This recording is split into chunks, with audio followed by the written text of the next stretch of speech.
Welcome back to Lit versus Genre. I am Steve, And I am Jeff. and we are picking back up now with Chapter 8 of The Wheel of Time, A Place of Safety. Jeff, Feels what? staff, leaves. It feels safe. It does Feels feel safe with the heartwarming. staff. Is this like Moraine staff? Is that what that is? You would wonder that. You'd think that maybe would be it, right? But it doesn't.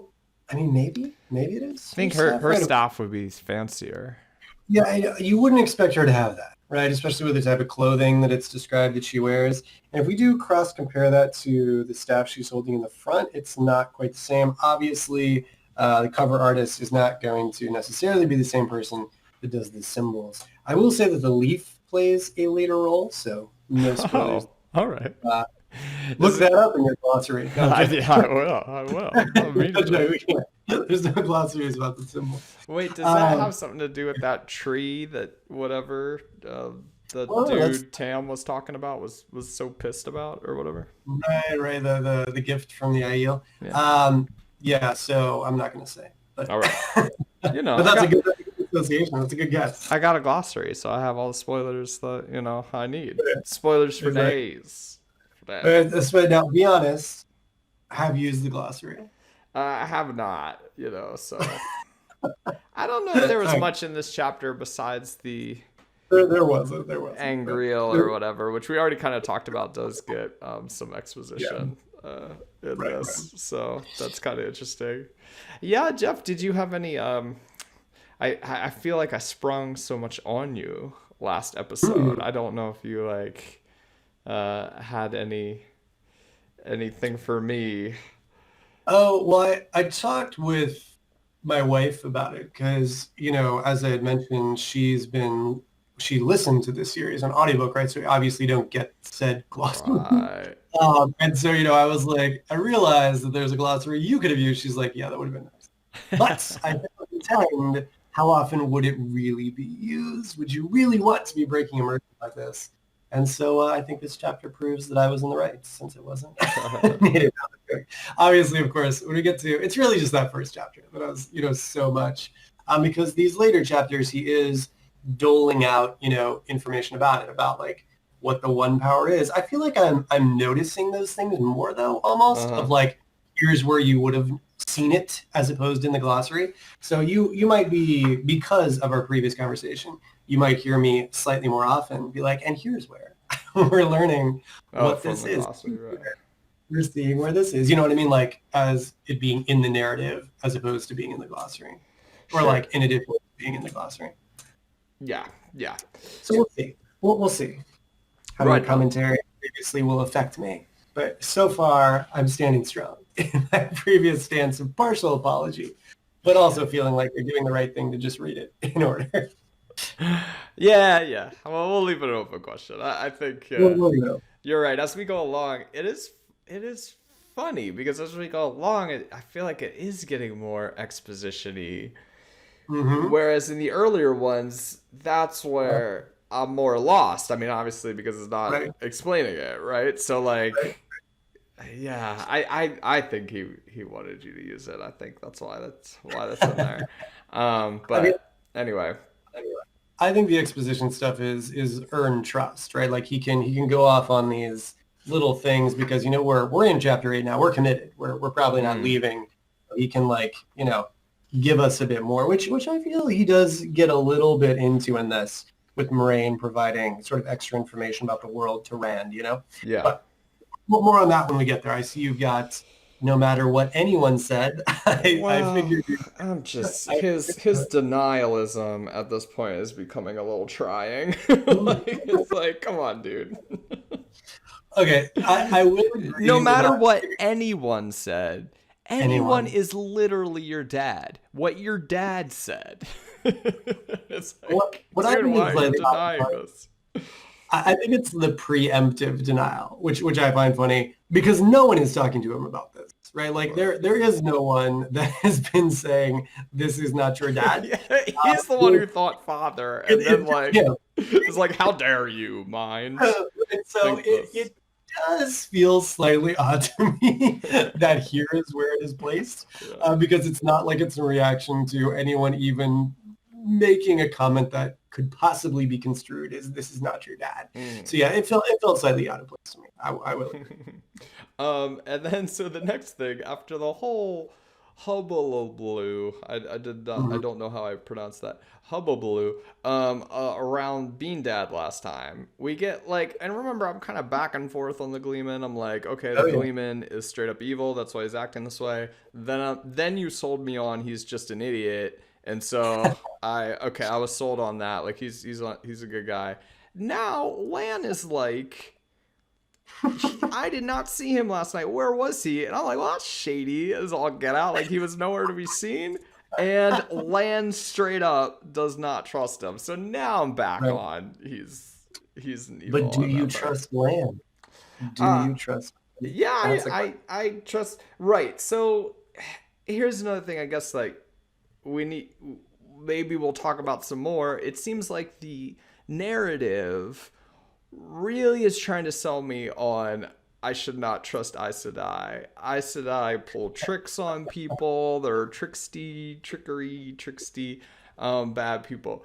But it's like really hard for me to like, I don't know, feel that on a gut level because like she's portrayed as a major character. I think of Moraine as like, God, at this point, I think of her as like the second lead of this thing Mhm. besides Yeah, Rand, right? So like, yeah, and she saved the town, and she saved Rand's dad, and she's done all this stuff. So it's like really hard for me to go like, oh yeah, Aes Sedai, yup, I'm totally buying that they're so sneaky and evil. Like I'm just not buying it. So yeah, I trust Lan at this point. I don't really right. have any Fair reason enough. not to besides this like hearsay.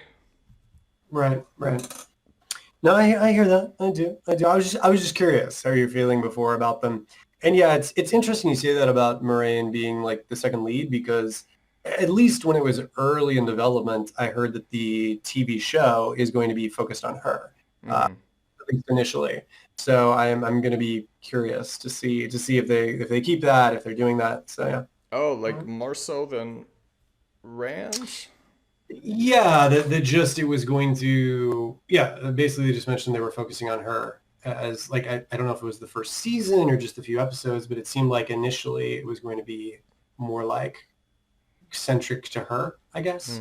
Hmm. Which it does beg the question how they do that, considering all the viewpoint for all these is Rand. So Yeah. you gotta be doing a lot from Rand's perspective, right? Yeah. But maybe they're just saying because obviously you can't do it all, right? So they're just saying they'll probably weight more heavily toward Moraine scenes, perhaps. Yeah, I mean I almost feel like you don't, at least at this point in the book, like don't even need to. Like I just get the feeling from the way the book goes that she's the second Right. most important character in the whole thing. You know, because I mean I guess maybe her page time, page count compared to Hmm. other characters hasn't been as much. Like, who's got more besides Rand Uh, page count than no, she does? no, I'd say Moraine we're seeing her. I mean, we spent some time with Nat. I would say would be the next, Yeah, but yeah, nothing beyond that. I mean, and again, I think it's perfectly natural you find Moraine to be the second. She's the Gandalf to Rand's Frodo, right.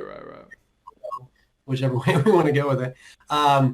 But yeah, so I think it's designed with that in mind, right? I mean, plus since she's providing solutions to big problems, it's understandable you would like trust and view her as the main person. Yeah, yeah. Yeah.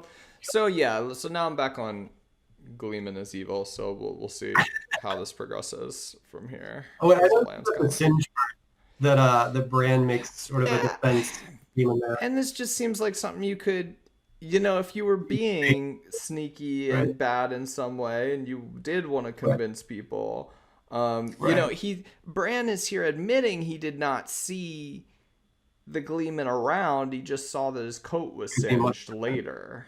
Right. Right. So Right. Right. that's almost feels like to me more evidence he was off, doing who knows what. Mhm. No, So, no, sure. No, I think you're right. Because you are correct. He does just say he must have been. right. Yeah. And so it is sort of like, what's up with this guy? So yeah, no, I think nice little added mystery to have. Like, should we trust the Gleeman or not, right? Yeah, I don't trust him.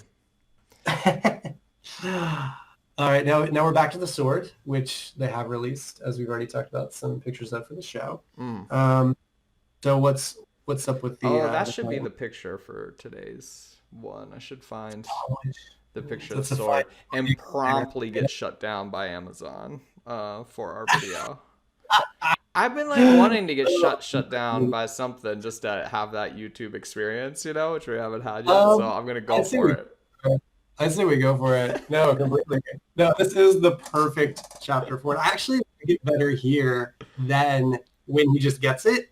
I mean, obviously we talked about when he just gets it, there is this like sort of weird paragraph. You're like, man, you're getting really descriptive about this sword. Right. Which I mean, obviously is a fantasy nerd I loved, but here it's much more like a conversation piece, which is really cool, especially from Lan, who's been so quiet, and we're seeing something he's like interested in or knowledgeable about. Yeah. Yeah. One thing I highlighted here, and I'm gonna start marking this because like when we talked about it before on this podcast, and like we also alluded to that we do another podcast with the people in our writing group, that I said that thing about never answer the question. Yeah. Like good dialogue is never answer a question. And I keep seeing it. I see it like next chapter too. But here, okay, does kind of answer the question. He does say yes there is to this blade thing, but really he's saying like he's like I don't care about that. I care about what Moraine is doing. What is she doing? And of course, Lan does not answer that question because he doesn't care about that. And in fact, I would almost say that Jordan could have cut yes there is from this, and it would work just as well, if not better. Well, because he then does say, I not have thought to find a heron marked sword. So he wouldn't have been able to say that with certainty unless the yes there is was there. Oh, unless he got that there's a heron. Yeah. Or But he could have written it in such a way that like he just sees, you know, that there's a heron on it, you know? So but it's like a somewhat version of that. I mean, definitely with Lan not answering. Oh, no, he definitely doesn't answer the question, which is super cool. I love that you're pointing it out because, it makes the conversation feel more real because each of them have their own agenda as opposed to just like, oh, I am just a mouthpiece that answers the main character's questions, whatever they are, right? Yeah.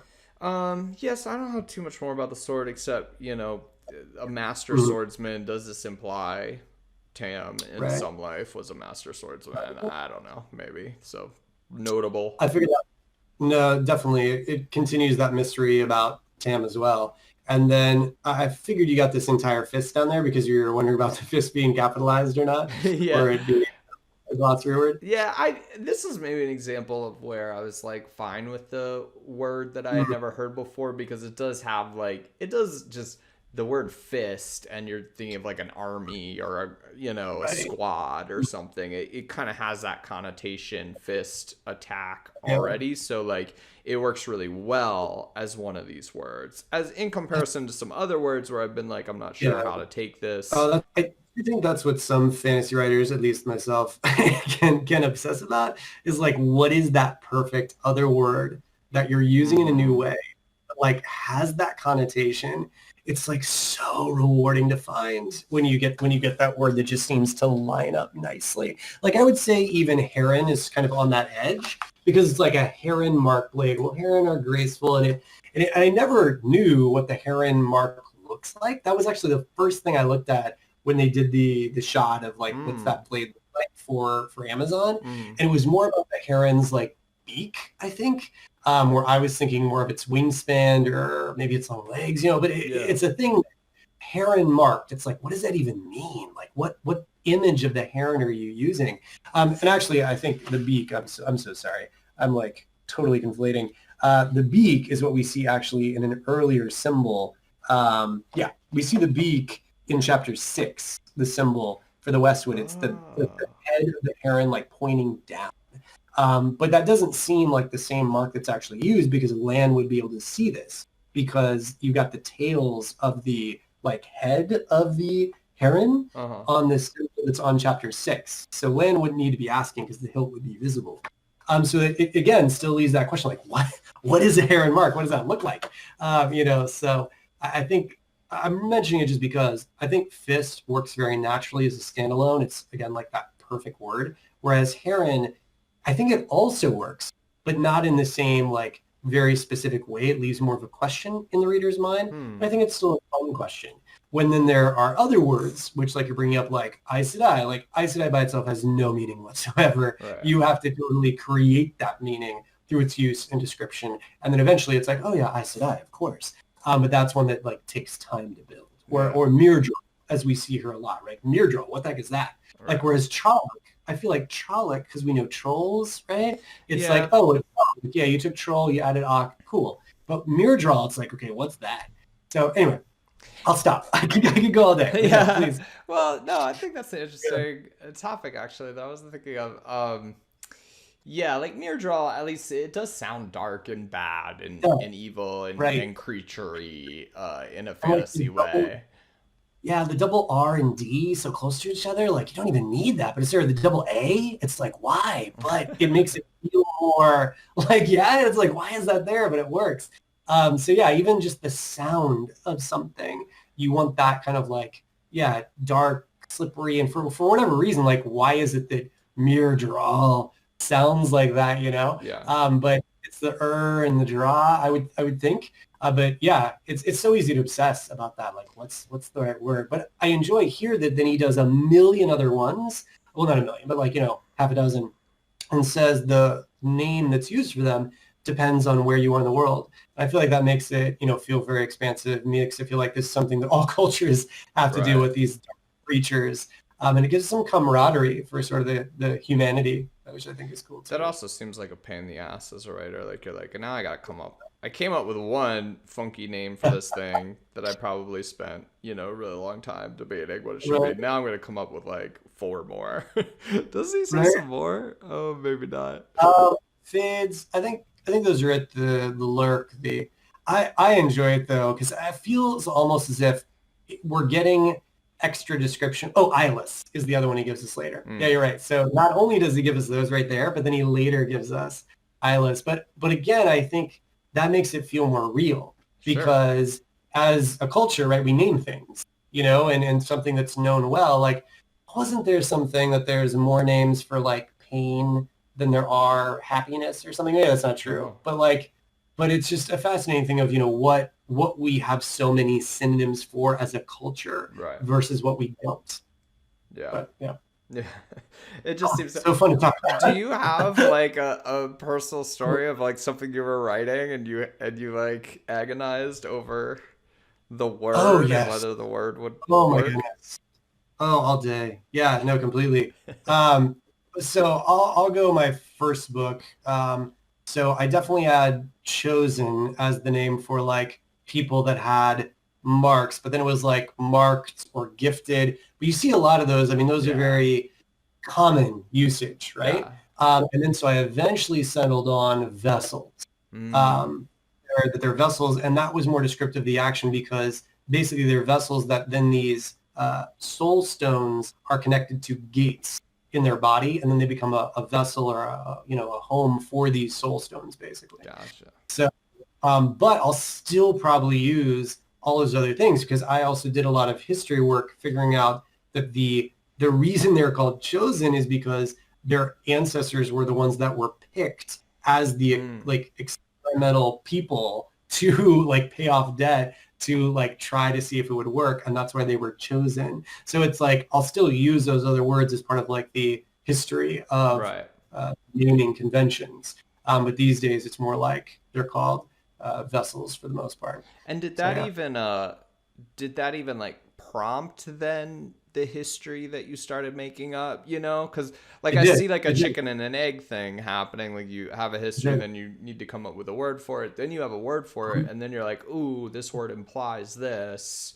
so then your imagination goes off and you start coming up with that stuff. Exactly. Whereas, so for that one, I came up with a chosen, but I was like, oh, it's too tropey, it's like too common, like it needs more to it. It needs to be more specific to what it is, or I need some more justification for what it is. Right. Like, awakened I came up with for this other like group of people that awaken their senses and mind and body to their world. And that one just sort of works because it already described what it was. Mm-hmm. So yeah, sometimes I feel like I'll stumble on a word that works better and then other times that not. But for some reason, it always ties me to something that I read that Stephen King wrote, that like the stories exist basically. We're just digging to find the bones. Mm-hmm. And, that can apply to obviously so many parts of storytelling, but I feel it does also apply to certain words that when you finally come up with a word, it feels right. And in some cases, sure, you make it work through other things or other justification.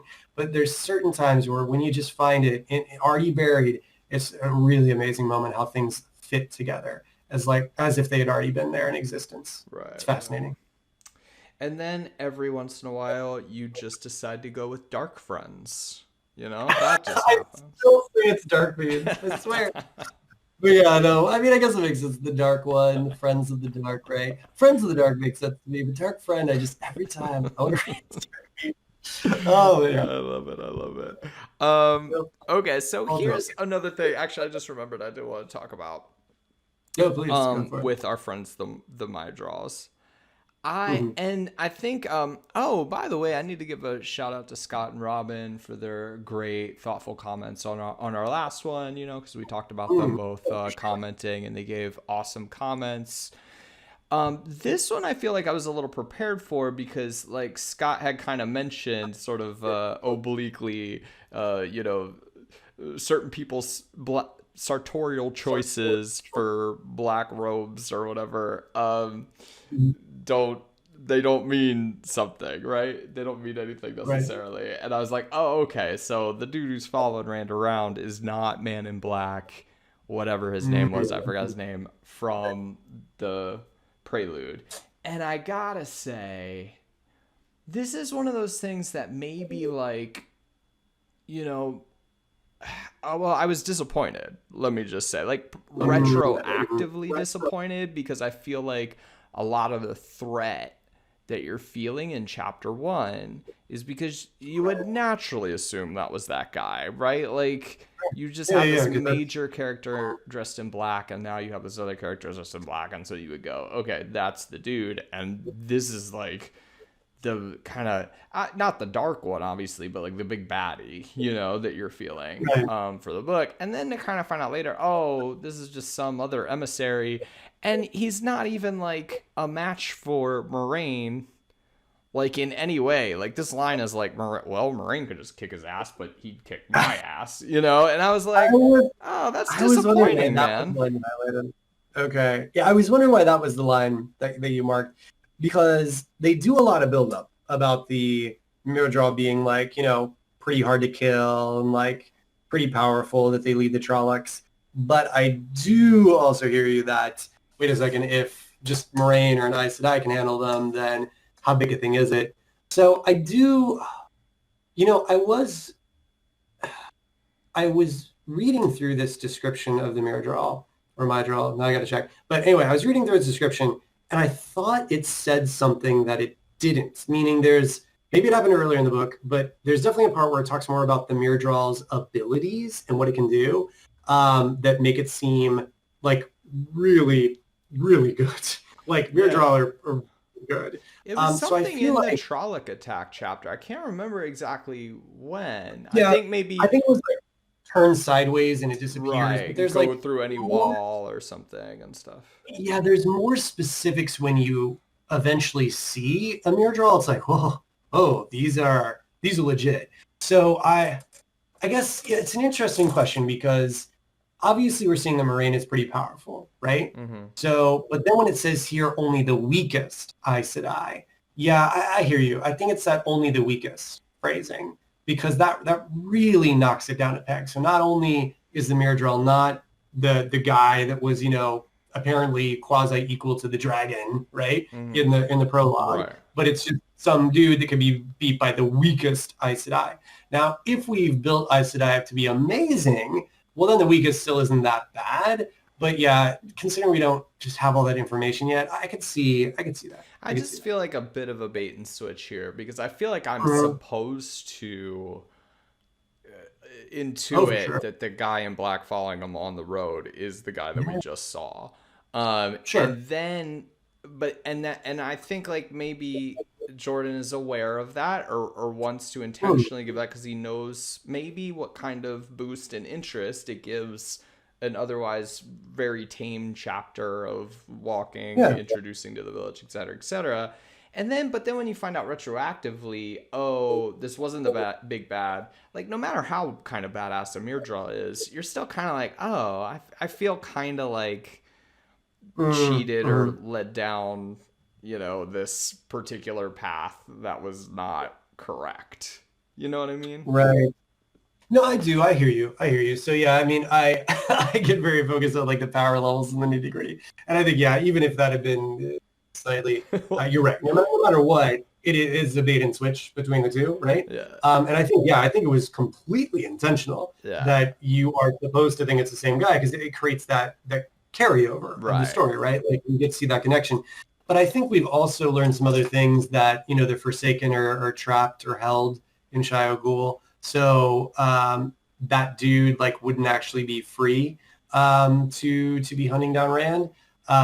So there is that for us to think about, and also I mean again, I'll it have doesn't to take go to the away from glossary for that shit because I don't remember that. yeah. I I mean don't remember it doesn't take away from this sensation, but I think it's kind of a needed sensation, and the reason I say that is because I prefer that it is some just emissary that's doing this thing because it feels more realistic to me that. that that if there is some reason that they need to capture these boys, but maybe these are just one boys in one nation in the whole world, right? So they're doing this all over the place. That you'd be sending people out to take care of it, kind of thing. This idea of delegating, I think, makes it feel more realistic, personally.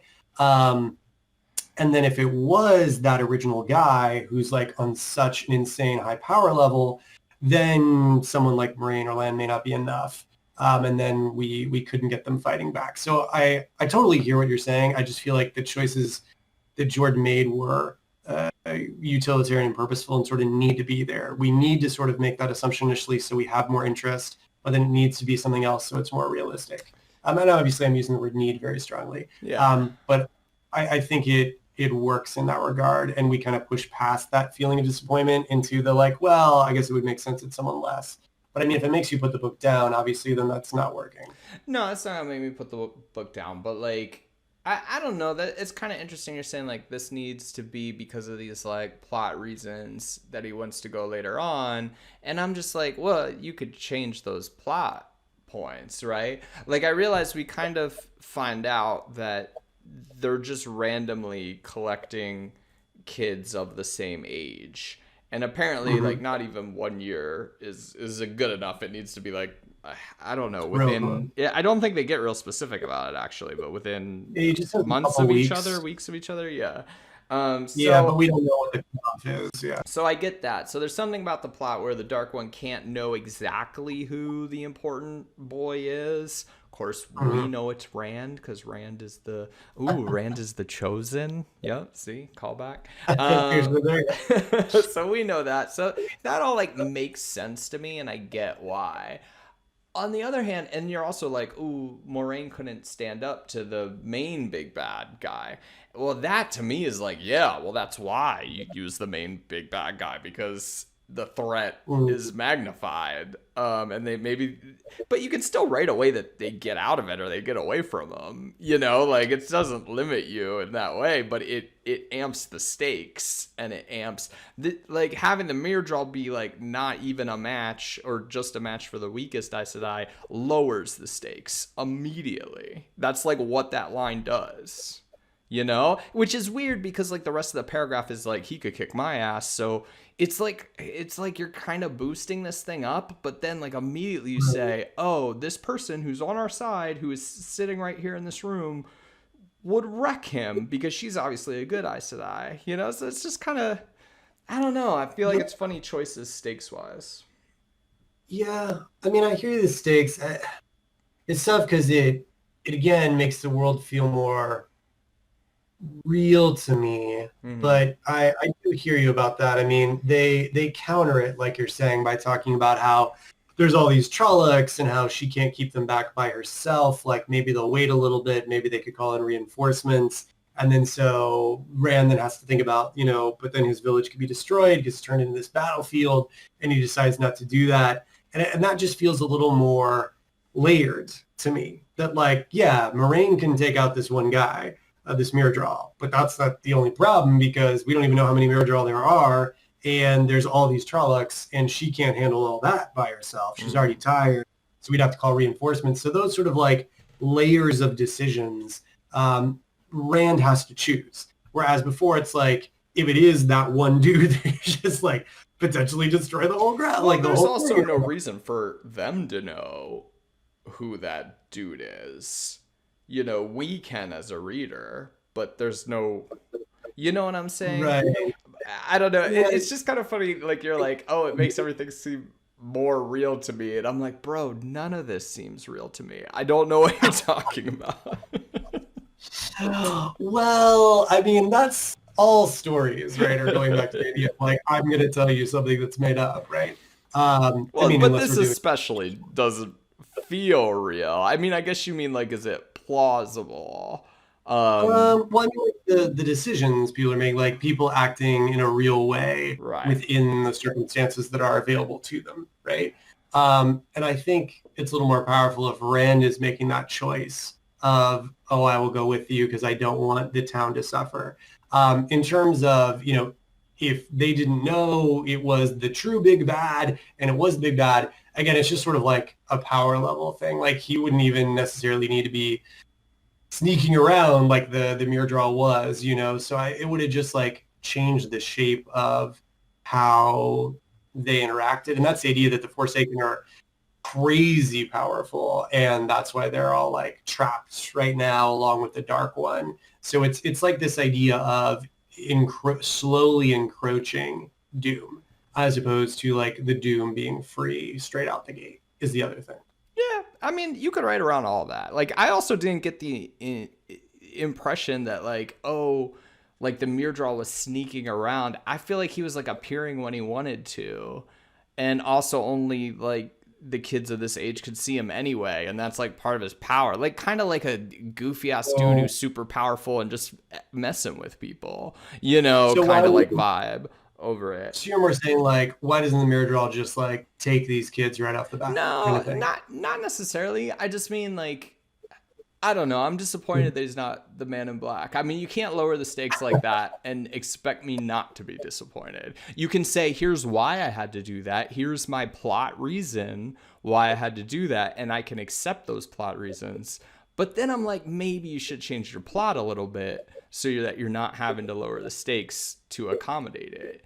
Like, Well, the Man in Black was always going to be a cheat, right? Like it was designed in the very beginning to add extra suspense, right. but even with the power level we know of the Myrddraal, like the Myrddraal could just like take them all right then.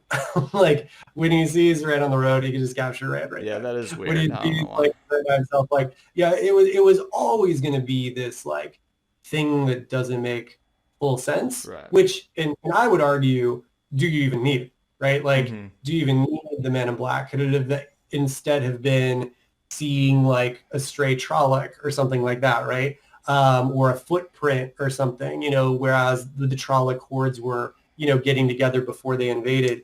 But it feels like that was used in the beginning to turn this sort of like, hey, idyllic guy going to a small town scene into, oh, but there's a mystery. And so to me, it almost begs the question of like, do you need that mystery? Is the first chapter, the prologue, is that enough to create the like, we're going to get to this? Now I'm just going to show you a regular dude. Well, what you're really getting in chapter 1 is a very powerful literary effect of dramatic irony, meaning the audience knows something or the reader knows something that the characters don't. And that is gas. Like you put that in your book and you get such a good reader thrill from it. And that's what I thought he was doing in that one. That, ooh, I know who this person in black is. I know how scary this is. Rand does not. Rand feels like it's scary, obviously, because it's freaking weird. But I have Right. more knowledge than he does, and that's a good technique. And that's where like part of my disappointment is coming from, that it wasn't that at all. Mm. Like I was wrong in Yeah, my dramatic irony, you know, like it's interesting too because it's not like we get to see the dude in the prologue do anything that crazy, right? Because no. he kind of teleports in, right? Sure, and he basically taunts the dragon, Lews Therin. But the guy says that it's the Dark One's counterstroke that then caused, as we talked about in that, Lews Therin to go crazy, and then it's actually all the destruction we're seeing is Lews Therin's work. It's not this dude's, right? Right. We just assume that they're on a similar level because they seem to know each other, Mhm. right? But we don't even know what that guy is capable of, right? So it is an interesting moment where you could buy that maybe he is just watching, maybe he's just checking things out, maybe he's not as powerful as Lews Therin. Nah. So it's almost, well, no, I'm just wondering, well, because Sure. like if you think it's that guy, right? Well, so I'm saying if you read that for the chapter 1, not prologue, and you assume, oh, this guy is the same dude that was watching Lews Therin before, then we got to say like, well, I know he's decently powerful. So why is he just watching Rand? Why is he just appearing and then disappearing? And we don't really know the reason why, Sure. right? Is it because he wants to wait for Rand to be cognizant of what's going on, like he wanted Lews Therin to be when he healed him, Mhm. right? He Right. wanted Lews Therin to really suffer, right? And he's like, Rand's not ready to suffer, maybe. Maybe it is because he's trapped and it's just like a spectral version of himself. He's not really there. He's actually watching from afar. So like we can create these sort of rationales for why he's not just immediately taking Rand in that vein of him being that person. He could just But be a then if it's just psycho a and mere like toying with them, draw, it could be a Yeah. psycho, right? Whereas if he's just a mere draw, then not only is he weaker, not only were we wrong, but he's almost stronger in a way in that if he is just this like sort of consummate fighter that, would go toe to toe with Lan, then why did the Mirror not just take it? Maybe because he was ordered not to take, but then why take it later?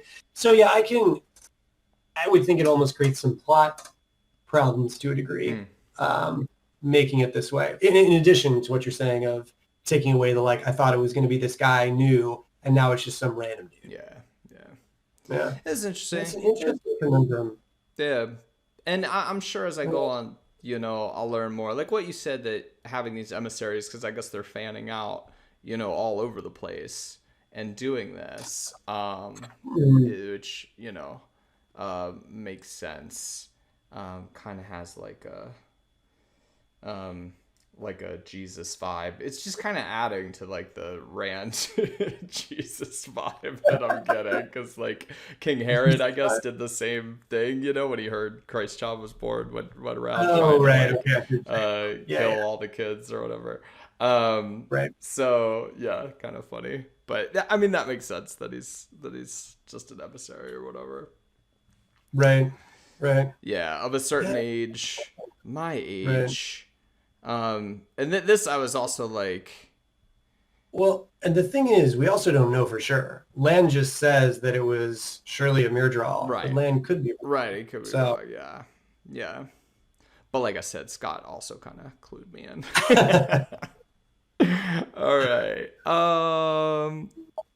So she's got all this info are within weeks of one another, right? Right. And then like I was also like, where is she looking up like birth certificates or something? Like what is that what she's been doing in town this whole time? He's asking questions, bro. Specific questions. Yeah, very specific questions. I mean, because she didn't ask Rand. Wait, how did she figure out how old Rand is? She would have had to talk to, because that is, huh. Yeah, like I didn't know like where she was getting her info. I don't really know where Mr. Mydrall is getting his info about birthdays either. But they don't know who exactly they want, but they know everybody's birthday and they know they want Pisces. They know birthday, right? They're like, just grab all the Pisces, and they're grabbing them. They have a very specific type of magic that they use as well. I also feel like it's odd. Oh, I don't know this. Maybe this is wrong, but I feel like they didn't get any of them in this raid. Like they didn't even get like one. How many? Oh, they suck. That's another reason why I can't be the main man in black, because they didn't even get one. Well, I'm telling you. Oh, that's funny. Yeah, because, well, they obviously didn't succeed because Moraine and Yeah, Lan were they there. weren't The expecting. Trollocs were just as surprised to see them Yeah. as the people were to see the Trollocs. No one's ever I was expecting a Moraine, you know? She just. exactly. So one last thing that I just wanted to toss in here before we wrap up the chapter. It's actually two lines. The first of them is interesting to me because it's a bit of a perspective cheat. It's right at the beginning of the chapter, just a couple paragraphs in, where it says, "For a minute, Bran hesitated."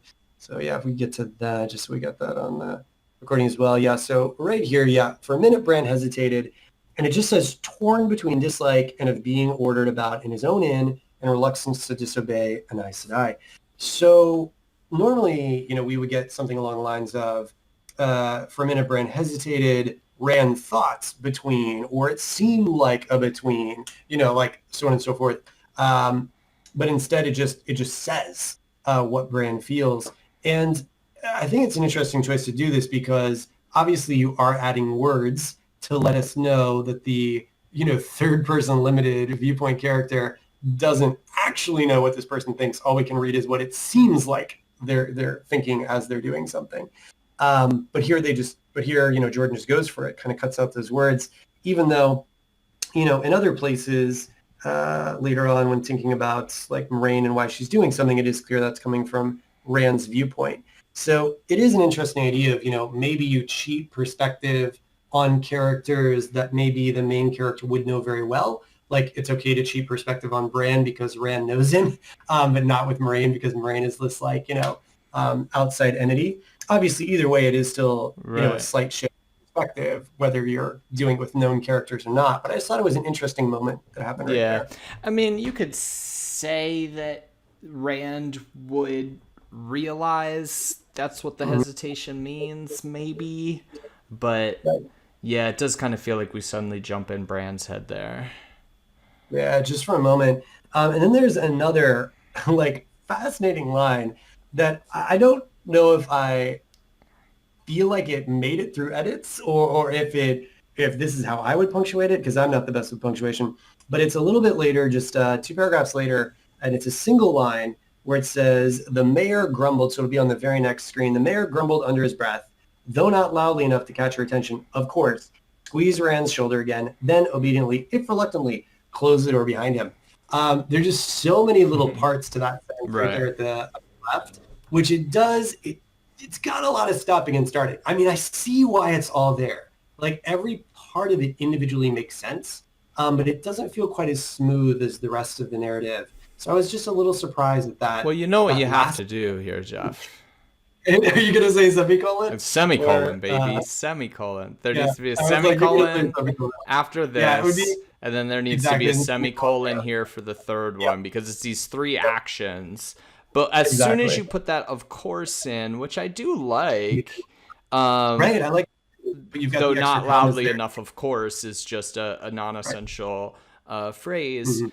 But as soon as you do that, now you're going to have so many commas, and your reader's not going to be able to tell the list anymore. So you Exactly. gotta semicolon it up, baby.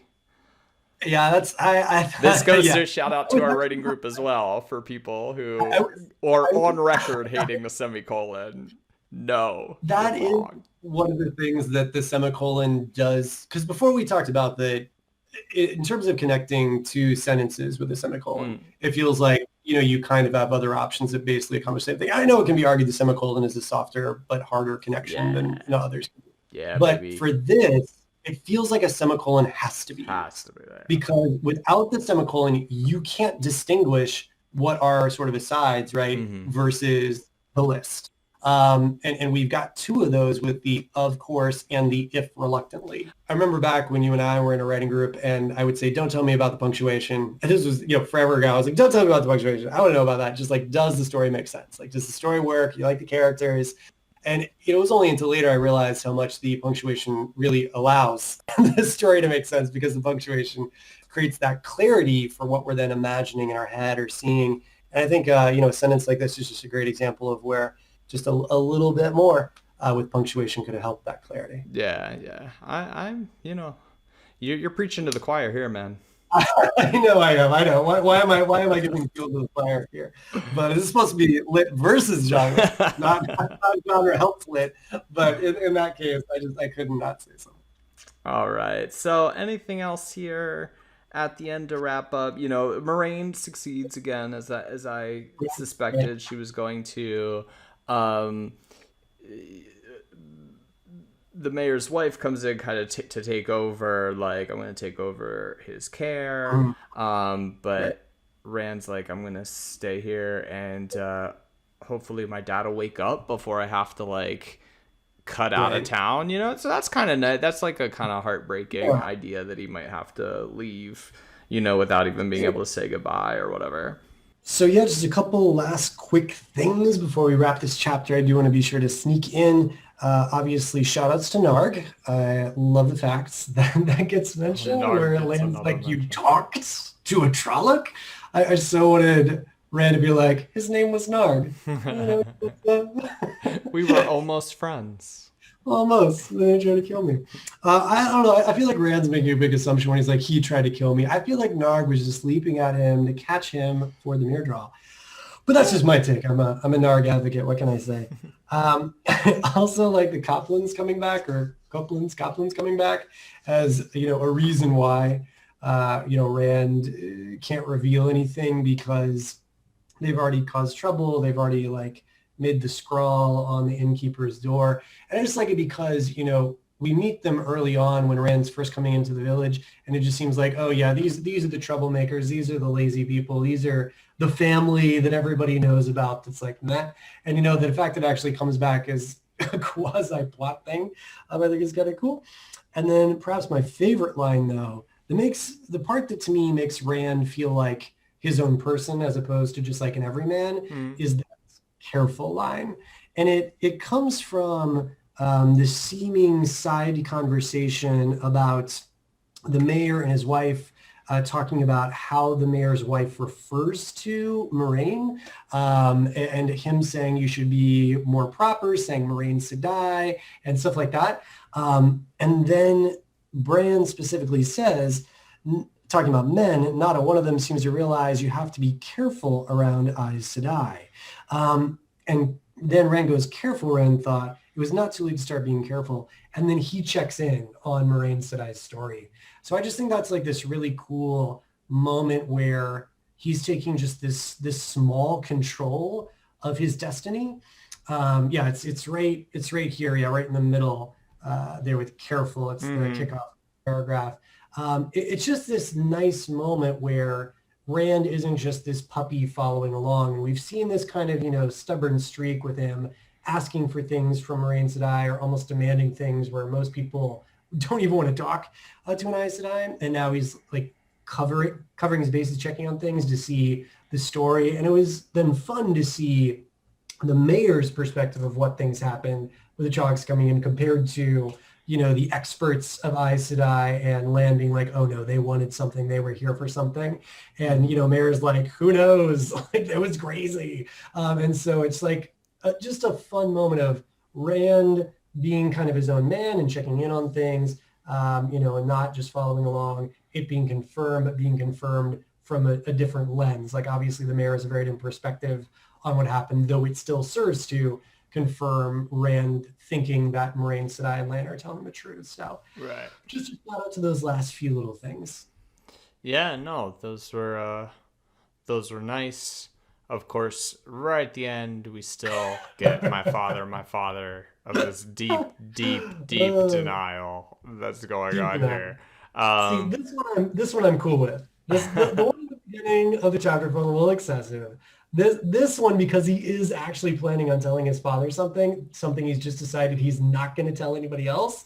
This line to me makes complete sense. But right, if right. you're going to say something, go ahead. No, no, no. That's just kind of pointing to that again. And will they have it out before he has to leave? That's my big question now going forward. I mean, is he gonna confront him, uh, and be like, Right? Dad, you were kind of babbling some some Right? crazy Like, nonsense back there in the woods. I just tell me about this. yeah.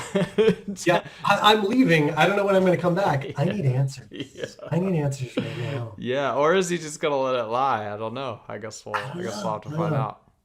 I gotta say one last quick thing. I lied. There was a part before we were talking about the symbol at the start of this chapter, and you made a guess, and I've been thinking about it further, and yeah, I sort of alluded that your guess was wrong, Hmm. but it may not be. We'll see. We'll see. So more on that. More on Oh. that to come. I don't want to make a call one way or the other, both to not give you information, but also not to be wrong. So All right. just putting that out there. Well, you got to get it on the record that you Yeah, were that's not it. wrong Exactly about it. a I was like, on the symbol. record, actually, Steve may have a point. Maybe. We'll see. We'll see. All right. Well, that sounds good, Jeff. Should we call this one? I think we call it. I think we call it. Okay. Thanks, everybody, and we'll see you next time. Until chapter 9.